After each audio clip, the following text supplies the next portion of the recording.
Question में ऐसा बोला गया है कि ग्लास का एक क्यूब है, रिफ्रैक्टिव इंडेक्स गिवन है और एज 1.1 सेंटीमीटर है।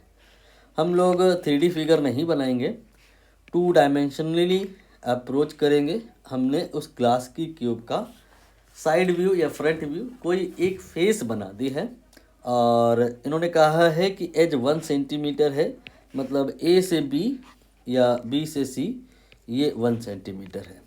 ठीक है। अब आगे कहा है कि इसके सेंटर पे एक ब्लैक स्पॉट है, यहाँ पर हमने एक ब्लैक स्पॉट एज्यूम कर लिया। ठीक है।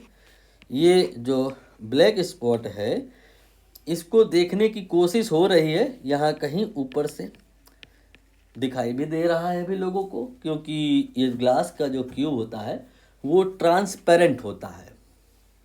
ठीक है। आप इस ब्लैक स्पॉट को थोड़ी देर के लिए एक बल्ब मान के चलें तो ज़्यादा अच्छा समझ में आ जाएगा। इससे जो लाइट निकलेगी, एक लाइट ऐसे निकलेगी, वो तो दूसरे मीडियम में आसानी से चली जाएगी, ये नॉर्मल इंसिडेंस है। एक लाइट कुछ एंगल पे निकलेगी, और भी लाइटें निकलेंगी कुछ दूसरे एंगल पे। आप हमें अभी बस इतना बता दो कि जो एंगल ऑफ इंसिडेंस है यहाँ पर पहली वाली का, फिर दूसरी वाली का, फिर तीसरी वाली का बढ़ता जा रहा है या घटता जा रहा है। यहाँ पर देखिए ये ऐसे बनेगा, एंगल काफ़ी कम है, यहाँ एंगल थोड़ा सा बढ़ गया, यहाँ एंगल थोड़ा सा और बढ़ गया। तो होगा क्या कि बढ़ते बढ़ते एंगल इतना बढ़ जाएगा कि एक कंडीशन के बाद फिर लाइट में रिफ्रैक्शन नहीं होगा, TIR होगा। हो सकता है आपको TIR उतना अच्छे से ना आता हो, तो मैं ब्रीफ कर देता हूँ। यहाँ पर ये जो लाइट है 0.1 पे जब पहुँची तो कैसे जाएगी, रेयर मीडियम में जा रही है। तो ये एंगल इसका बनता अगर ये अनडेविएटेड जाती, बट रेयर मीडियम में नॉर्मल से दूर हो जाती है। मैंने देखिए दूर कर दिया। समझाने के लिए कोई वैल्यू ले लो, जैसे मान लो ये 10 डिग्री है और ये 50 डिग्री है, ये 10 हो गया, ये 50 हो गया, 40 बढ़ा करके मैंने उधर लिखा है। अब दूसरे केस में ध्यान से देखो, एंगल थोड़ा सा बढ़ गया है, मैंने कहा बढ़ करके चलो 50 हो गया है, तो उस तरफ आप 40 और बढ़ा दो तो ये आपका 90 डिग्री हो जाएगा। 90 डिग्री समझ रहे हो कैसे बनेगा, ये 90 डिग्री घुमाया जा रहा है, देखिए ऐसे। ठीक है। ये लाइट गई अलोंग द सरफेस ग्रेज करते हुए।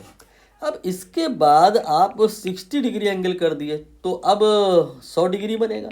100 डिग्री तो पॉसिबल नहीं है ना, क्योंकि 100 डिग्री के करस्पॉन्डिंग जो अगर आप बनाओगे तो जो लाइट रे बनेगी वो अलोंग द सरफेस वाली बनेगी नहीं, और थोड़ा आपने 10 डिग्री घुमा लेना है तो वो अपनी मीडियम की तरफ आने लग जा रही है ना। अपनी मीडियम की तरफ आने लग जाने वाले फिनोमेना को रिफ्रैक्शन नहीं कहते हैं, रिफ्लेक्शन कहते हैं। तो यहाँ रिफ्लेक्शन का रूल फॉलो करते हुए लाइट वापस आएगी, ये ऐसे आएगी कि यहाँ पे जितना बना रहा है एंगल, यहाँ पे भी उतना ही बनेगा। अब आप समझ रहे हैं कि अगर हम शेडेड कर दें ये वाला पार्ट, ठीक, तो यही वो वाला पार्ट है जिससे लाइट निकल करके आ सकता है बाहर एयर में और इसको दिखाई देगा कुछ। लेकिन अगर हम कहें या ये कहे कि हमको ये जो बल्ब है दिखाई दे रहा है इस वजह से कि यहाँ से लाइट निकल करके आ गई है, संभव ही नहीं है। यहाँ से लाइट निकल के आ ही नहीं सकती, यहाँ पर लाइट जब टकराएगी तो रिटर्न हो जाएगी। तो उस पार्ट को हम यहाँ पे कट कर देंगे, उस पार्ट को हम यहाँ पे कट कर देंगे जहाँ से लाइट ब्लॉक है, ऑलरेडी नेचुरली ब्लॉक है, आपको वहाँ पे कुछ रखने का या कवर करने का नीड नहीं है। यहाँ से इस रीजन से लाइट आ ही नहीं सकती। अब आप यहाँ पर ऐसे ही इधर भी इमेजिन करो। आप ये भूल गए कि ये फिगर 3D है। इसको जब आप टॉप से देखोगे, इसको जब आप टॉप से देखोगे तो आपको ऐसा एक सर्कल दिखेगा। ठीक है। आपको यहाँ पर ऐसा एक सर्कल दिखेगा। ये रीजन जो मैं शेडेड कर रहा हूँ, यहाँ से लाइट निकल के तो बाहर आ ही नहीं सकती, चाहे कुछ भी हो जाए। ठीक, लाइट जो आ सकती है वो सिर्फ इतने रीजन से आ सकती है, इसके करस्पॉन्डिंग मतलब ये वाला। तो अगर आप चाहते हो कि ये हमें दिखाई ही ना दे, तो एक तो काम आप ये कर सकते हो, अपनी आंखें बंद कर लो। बट क्वेश्चन में कुछ और पूछा गया है। क्वेश्चन में हमें एक डिस्क रखनी है, इसके क्यूब के टॉप फेस पर ऐसे रखनी है कि ये हमें ना दिखाई दे। हमको मिनिमम रेडियस बतानी है। तो कंसेप्ट अगर हमें पता है तो समझ में आ गया होगा कि हमें इस पार्ट को तो कवर करना ही नहीं है, ऑलरेडी ब्लॉक है। सिर्फ इस पार्ट को कवर कर लेना है। जो अगर हमने इस पार्ट को कवर कर लिया, यहाँ पे डिस्क रख दिया, तो यहाँ से लाइट इसलिए नहीं आ सकती है, आपने कुछ रख दिया है और यहाँ से नेचुरली ब्लॉक है, लाइट कहीं से नहीं आ पाएगी और ये दिखाई देना बंद हो जाएगा। यही रेडियस हमें निकालनी है। कंसेप्ट आपको अगर पूरा समझ में आ गया है तो अब हम लोग इसमें मैथमेटिकल कैलकुलेशन करेंगे, डायग्राम को रिक्रिएट करेंगे। यहाँ पर हमने एक वही ब्लैक स्पॉट बनाया, जिसका ये जो वैल्यू है क्वेश्चन में दिया है, एच जो है 1 सेंटीमीटर है, तो ये आपका 0.5 सेंटीमीटर आएगा।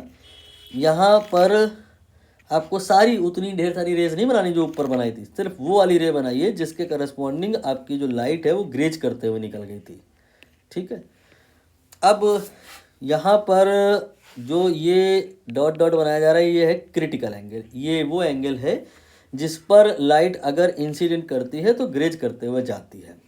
इसको सी से रिप्रेजेंट किया जाता है और इसके करस्पॉन्डिंग स्नेल्स लॉ अगर लगाओगे तो म्यू साइंस इक्वल टू 1 आएगा। वो कैसे? स्नेल्स लॉ आपको पता होगा, I think μ1 sine theta 1 equal to μ2 sine theta 2 होता है।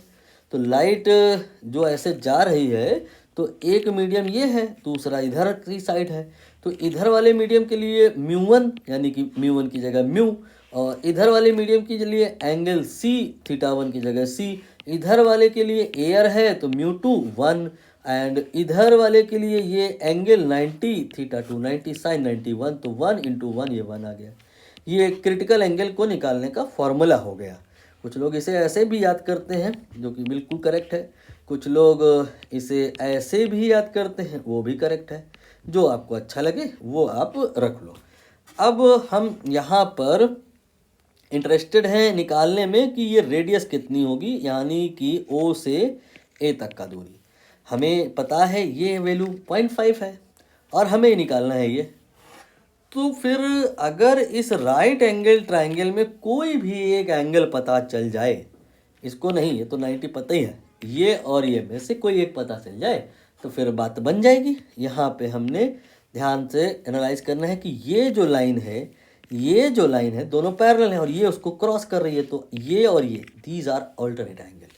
अगर यहाँ सी है तो यहाँ भी सी होगा, और sine C is equal to 1/μ है, यहाँ से समझ में आ रहा है। और म्यू क्वेश्चन में दिया है 1.5 है, 1.5 तो ये 2/3 हो जाएगा। अब साइन सी इक्वल टू 2/3 है तो इसके करस्पॉन्डिंग सी निकाला जा सकता है, हालांकि ज़रूरत नहीं है, लेकिन क्वेश्चन में कुछ दिए हैं तो कहो तो यूज़ कर लें, रहने दो। क्वेश्चन में बहुत कुछ दिया है, उतने की नीड नहीं पड़ेगी। ये साइन सी इक्वल टू 2/3 आ गया है। आप यहाँ से tan सी निकालो। क्यों? क्योंकि अभी इसकी जरूरत पड़ने वाली है, समझ जाएंगे आप अभी थोड़ी देर में, बट अभी कह रहा हूँ मैं tan सी निकालो तो निकालो।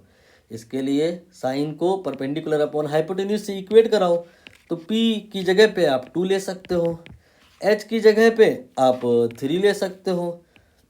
तो फिर यहाँ पर एक रह गए हैं कौन, ये बेस रह गया, तो बेस आपका आ जाएगा p², ये आ जाएगा p² + b² equal to h² से यहाँ पे 9 और यहाँ पे 4 √5 आ जाएगा। आप चेक कर लो। ठीक, अब tan c होता है p/b यानी कि 2/√5।